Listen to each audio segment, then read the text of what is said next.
గర్భిణిగా ఉన్నప్పుడు మీ బిడ్డ సురక్షితంగా పుట్టాలని కోరుకుంటున్నారా? భారతదేశంలో ఒక ఆలయం ఉంది. అక్కడ అమ్మవారు గర్భంలోని శిశువును కాపాడతారని వేలాది మంది నమ్ముతారు. ఈ ఆలయం తమిళనాడులో కుంభకోణం దగ్గర ఉన్న తిరుక్కరుకావూర్ గర్భరక్షాంబిగై అమ్మవారి ఆలయం.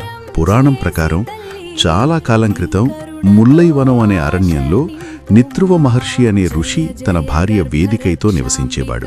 ఎన్నో సంవత్సరాల తపస్సు తర్వాత వేదికై గర్భవతిగా అయింది. ఒకరోజు మహర్షి బయటకు వెళ్ళినప్పుడు ఒక యాత్రిక ఋషి వారి ఆశ్రమానికి వచ్చాడు. ఆ సమయానికి వేదికై చాలా అలసిపోయి ఉండటంతో అతన్ని వెంటనే ఆహ్వానించలేకపోయింది. దాంతో కోపంగా ఆ ఋషి శాపం ఇచ్చాడు. ఆ శాపం వల్ల గర్భంలో ఉన్న శిశువు ప్రమాదంలో పడిందని చెబుతారు. అప్పుడు వేదికై దేవిని ప్రార్థించింది. ఆమె కొత్త సంతానం కోసం కాదు, నా గర్భంలో ఉన్న ఈ ప్రాణాన్ని మాత్రమే కాపాడండి అని ప్రార్థించింది. అప్పుడు అమ్మవారు గర్భరక్షాంబిగై రూపంలో ప్రత్యక్షమై ఆ గర్భంలోని శిశువును రక్షించి సురక్షితంగా ఉంచిందని ఆలయ పురాణం చెబుతోంది. ఆ రోజు నుంచే ఈ అమ్మవారు గర్భాన్ని కాపాడే తల్లిగా ప్రసిద్ధి చెందారు. ఇప్పటికీ గర్భిణీ స్త్రీలు ఈ ఆలయానికి వచ్చి ప్రార్థిస్తారు.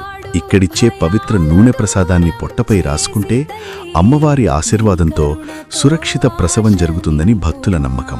సురక్షితంగా బిడ్డ పుట్టిన తర్వాత కుటుంబాలు మళ్లీ ఆలయానికి వచ్చి అమ్మవారికి కృతజ్ఞతలు తెలుపుతారు. ముగింపు. అందుకే తరతరాలుగా ప్రజలు ఒకే ప్రార్థనతో ఇక్కడికి వస్తున్నారు. అమ్మా, ఈ ప్రాణాన్ని కాపాడండి. ఈ వీడియో మీకు నచ్చితే లైక్ చేయండి, షేర్ చేయండి. ఇలాంటి అద్భుతమైన ఆలయ కథలు తెలుసుకోవాలంటే నా యూట్యూబ్ ఛానల్ను సబ్స్క్రైబ్ చేయండి. మరియు మీరు విన్నా లేదా వెళ్ళిన పవిత్ర ఆలయం గురించి కామెంట్లో తప్పకుండా చెప్పండి.